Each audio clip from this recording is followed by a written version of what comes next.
If you're anything like me, then you are a creative at heart, but don't have a lick of artistic talent. One of my areas I struggle with greatly is using the pen tool in Adobe Illustrator.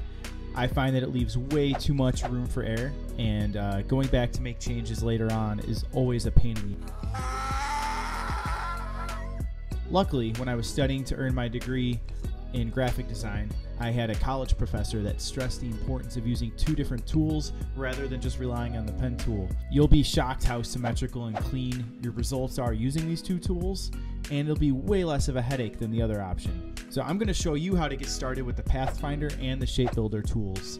These tools will be cleaner, and you'll find that using them gives you less anchor points and less paths. And this will lead to faster processing because the file sizes will be smaller. It's also going to future-proof your work a bit and make it way easier for other designers to collaborate with you and access these files later on should they need to. Let's get started. At this point, you can head over to Adobe Illustrator, and the first thing you're going to do is pull up the Pathfinder tool, which I have open by default, but if you needed to find it, you weren't seeing it here, you can go to Window and then Pathfinder. Depending on whether you're Windows or Mac, there's a different shortcut. Windows, it's Shift Control F9. My guess is replace Control with Command on the Mac one, but I'm not 100% certain there. So let's go through each of these tools, the functions on the tool, and we'll talk about what they do and how to use it. If you're someone that's somewhat familiar with Pathfinder and at least understand this part of it, I would just skip ahead to what I'm putting on the screen right now. Everyone else, just stay put and get to know this tool a little bit because it's going to be a lot of help to you. So I'm going to make two different shapes with two different colors. There's a red square, and let's make a blue circle. Okay. These are the two tools we're going to use. I'm sorry, the two shapes we're going to use for the Pathfinder. So make sure both are selected. And let's take a look at the shape modes under Pathfinder. The first one is called Unite. And what that's going to do is combine it all into one shape, one color. There you go. It takes the attributes of the top shape and makes them all into one. Minus front is going to take the top shape and subtract from the back, take it off the back, so the square gets the circle shape cut out of it. That one is called minus front. Intersect is going to keep the part that intersects between the two paths, the two shapes, I'm sorry, and that'll be all that's left. We have exclude, which is the opposite. It's going to cut out the overlapping section and leave everything else, and it's going to take the attributes of the top shape. Now we can move on to Pathfinders. The first one is called divide, and what that's going to do is divide this up into, in this case, it would be three different shapes, but anywhere there's overlap, it cuts it out. Instead of it just now being like an overlapping circle, it's no longer, the back of the square is no longer there. It's separate. So you can either ungroup it or go into isolate selected group, and what you'll realize is that it's separate shapes now, all just in one group. So go back. There we go. That was divide. Now we will try trim. So let's say this blue circle had a stroke of 10. Okay. Now you might be expanding it, making it into a shape instead of just a stroke. And now if you had these all highlighted, if you were to do trim, what you would realize is that the overlapping area is gone. And what I mean by that is previously this line that is in the middle of the red stroke, so it's like right around here, see it popping up right now, that's the blue circle underneath the stroke. That's the edge of the circle. If you were to trim, that's gone. The part that's hidden is gone. It just trims it. It cleans it up. Now, if we were to do merge, all of the shapes that touch and are the same color become one. So it trims it and then it merges it. So the blue underneath is gone now, and all of these reds make one. So I use merge a lot, and you'll probably use it a lot too when you're getting ready to export your graphics to clean up the amount of points and paths that you have. The next one is crop. Now, let me just go back to how we were. There we go. I'm going to be honest with you. I've never used the crop feature. I'm not sure when someone would use that instead of intersect. But what it does is visually it intersects. The difference being it keeps the top shape, but only shows the part of it that is overlapping with the back shape. So you lose the square in the back, keep the circle, but it only shows the part where they overlap. I honestly can't think of a reason that you'd want to have that. I'm sure there's people watching right now that would. I personally never use it. Outline is just going to turn them into outlines. If you wanted, you can reapply a fill. But that's what it does. And then minus back is the opposite of minus front. So it's going to use the back shape to cut out from the front, as opposed to this one up here, minus front, which uses the front shape and cuts out from the back. So that's what each of these parts of the Pathfinder tool do. You should become familiar with it because I can't imagine not using it. I think I use it every time I open Illustrator, to be honest with you. Let's get into maybe using these in a logo. So we'll keep the circle for now. Let's say we want to make like a cog, like a gear, you know. So what a gear might have, let's just change this color to pink. Okay. We'll do a new one that is green. Definitely not complementary colors, but it's okay. Now what you want to do is get this to intersect with the edge of the circle and in the middle of it. So I'm actually going to put it in the center and then just drag it over holding shift. Okay, now I'm going to scale it down to about there. And what you want to do is you could hold Alt to do this and drag, and it makes a copy. Also hold shift so it doesn't move up and down. Bring it over to the opposite side, intersecting with the edge. And then what you can do is select both of these, copy, Control C, then paste in place is Control Shift V. And then I'm going to rotate that 90 degrees. Now you have 4. Let's select all 4 of them, copy, paste in place, and rotate 45 degrees. Okay. So I'm going to leave outlines mode, which is Control Y. Outlines mode is good because no strokes or anything or fills are in the way. You can see paths exactly. Okay, so if we want to make it one, we will use the Unite tool. Makes it all into one shape. If you were to instead do like divide, this would now all be separate shapes anytime you see paths crossing. We can also trim it if we wanted to keep the colors, but we're not doing that. We are looking to unite it, make it one. Now let's find the center, add a circle. We'll make this one a different color just so you can see it in action. Now, highlighting both, if you get rid of minus front, it's going to cut a circle out because that's the top layer from the bottom layer, which is the gear. And that's what we want. So we have this transparent center like a gear. And that's a very quick gear that we just made there. There's a lot of things you can do to make it look better, but just trying to show you the power of the Pathfinder tool and how we didn't have to use the pen tool at all for this. That's nice because it's minimum amount of anchor points. It's nice and clean. Everything's symmetrical.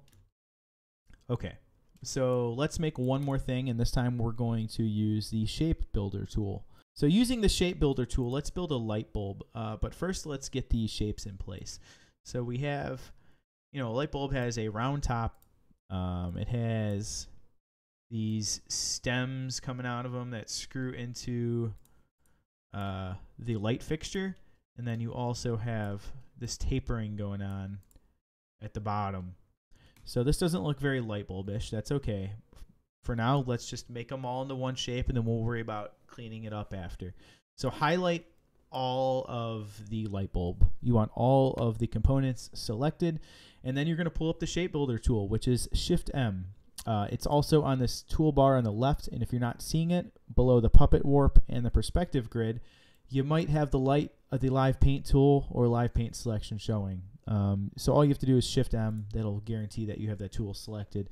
And how this works is you just hold left click, and without releasing, you enter all of the shapes you want to combine. So if I went into all of them, see it's drawing the path I was on, let go, it's now one shape. If you wanted to get rid of shapes, let's say we had these combined and we wanted a hollow at this middle, right? We would just hold Alt and click or drag. Once you, it's just like the building part of it, but if you're holding Alt while doing it, it gets rid of those instead of combines them. But we're looking to make it into one. And now it's kind of light bulbish, kind of. It could also be a hot air balloon or a doorknob from the front. So let's use this direct selection tool here. You could hit A on your keyboard. And what we want to do is select these 2 points here at the base of the bulb part and drag this out just to about right around there. Now it's starting to taper like a light bulb. That's good. There's still a little bit more we can do, and that is pretty much the same thing on these 2 points here. I'm going to drag this as far as it goes. It won't go any more than this. That's perfect. And now for a pretty minimal light bulb, I mean, you can sell the idea that that's a light bulb, especially if you put maybe like little electrical signals coming out of it or something. I don't know. But we just built 2 icons. Right now you might be thinking, hey, that's great, but those are pretty basic symbols. Why would I use this on something more complex? And that's a fair point. And at the end of the day, you should do what you're comfortable with. But I think it's good to learn how to use this for more complex things too. Taking a look at some of my logos here that I've made recently for different businesses and entrepreneurs.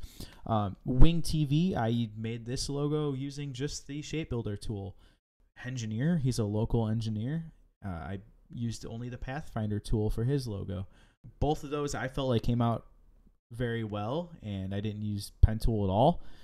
And I'm just trying to show you that it's possible to be a good designer and still not feel 100% comfortable with the pen tool. Let's jump back into Illustrator here, and I'm going to show you guys how to use a grid on the shape builder tools. So let's just make a line. Okay, let's space it out by, doesn't really matter what.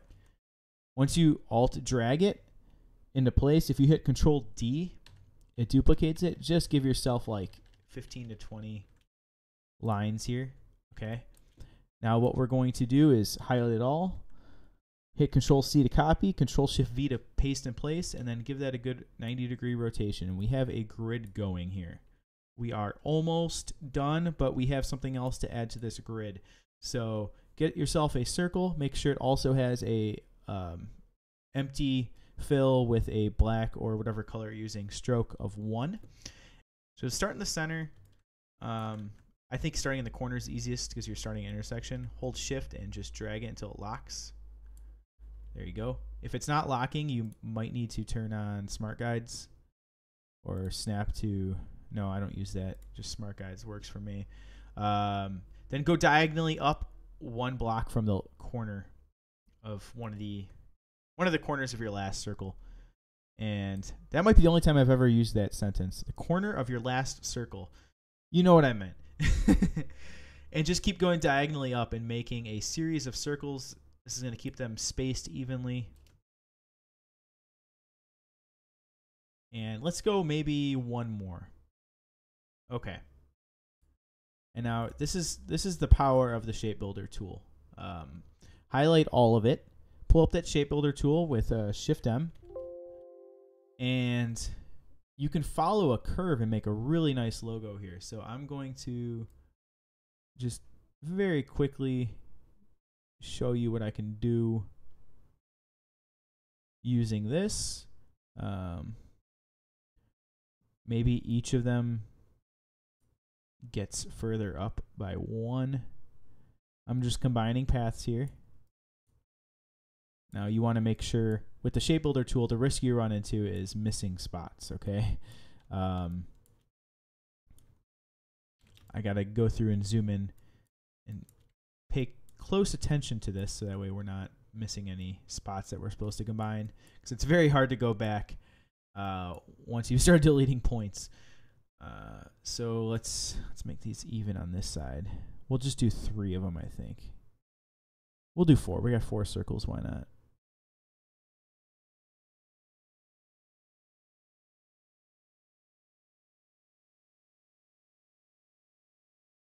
All right.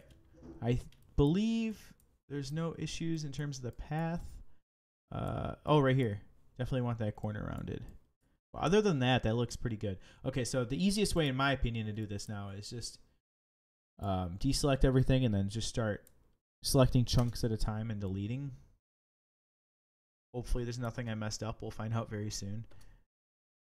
There we go, just like that. So now if we were to highlight all of them, I always flip it so it's filled and then do an expand, just because the shape builder tool can be funky to work with afterwards.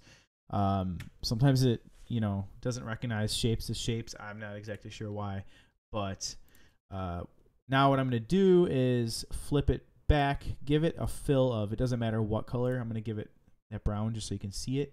So I'm going to highlight all of the inside edges, round them, and then maybe this inside edge and round it, this outside edge and round it. And now we have, let's give it a 5.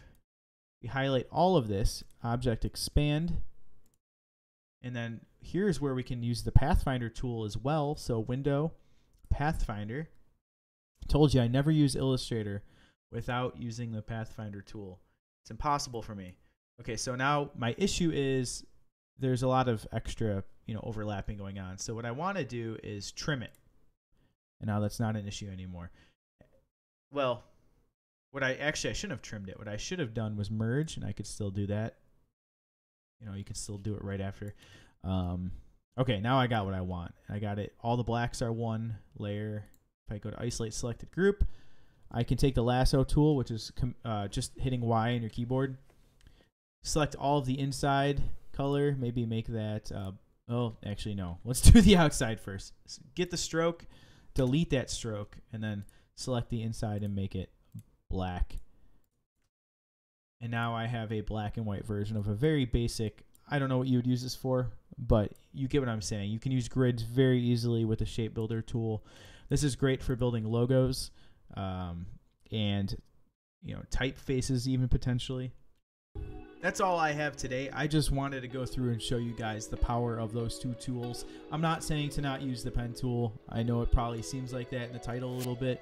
I use the pen tool just as little as I can because of how easy it is to mess up.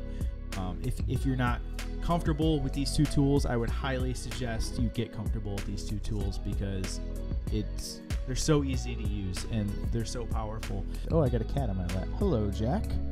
Say hi. Say hi. Yes. Good boy. Maine Coon. So go through, if you have any sketches, let's say you're converting a sketch to vector, challenge yourself. Try to use circles and squares and lines and make your logo into a vector using only those instead of the pen tool. And then, it's just good practice more than anything. And I think a lot of us could benefit from using them because I see a lot of people using the pen tool in ways they shouldn't use it. So that is all. If you found this useful at all, please be sure to subscribe. It would mean the world to me. Like the video. Feel free to comment. Let me know what you thought. Hey, I didn't learn crap. This sucked. Or, if you have any questions or just anything you want to add. Maybe I missed something that you think would be helpful to everyone else watching. Thank you very much. I will see you guys next time.